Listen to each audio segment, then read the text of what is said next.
Qu'est-ce qui fait réellement pousser les cheveux? Pour comprendre ce qui fait réellement pousser les cheveux, il faut s'intéresser à la structure de la fibre capillaire et identifier les facteurs clés qui agissent directement sur la formation d'un cheveu. Comment se forme un cheveu?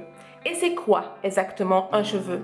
Rapprochons-nous un peu plus près du cheveu pour essayer de comprendre comment il se forme. Voici un petit schéma pour mieux visualiser. Alors ici, c'est la couche profonde de notre peau, le derme. C'est là que se trouve la racine capillaire. Ceci est le follicule pileux. C'est une sorte de poche où va se créer le cheveu. Et là, c'est la tige capillaire. Là, on a le bulbe et ici les glandes sébacées, responsables de la sécrétion du sébum, l'huile naturelle du cheveu. Il le lubrifie et le rend plus souple, plus brillant et le protège des agressions externes. Et pour finir, les vaisseaux sanguins. Bon, voilà, on a posé le décor. Passons aux choses sérieuses. Le cheveu, c'est quoi? C'est en gros plus de 90% de kératine. La kératine est une protéine qui protège le cheveu des agressions externes, comme les UV, du soleil, les frictions, etc. Donc un cheveu, c'est majoritairement de la kératine. Ok. Comment se forme la kératine? Les cellules responsables de la formation de la kératine sont les kératinocytes, situés au fond du bulbe. Une cellule, on le sait tous grâce à nos super cours d'SVT au collège, se multiplie continuellement et de façon autonome.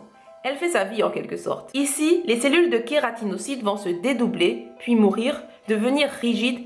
Elles s'empilent tout au long du follicule pileux et forment ainsi la tige capillaire. Oui, la fibre capillaire est une matière morte. Alors si t'entends parler de réparation capillaire, c'est un gros mensonge, c'est une arnaque quoi.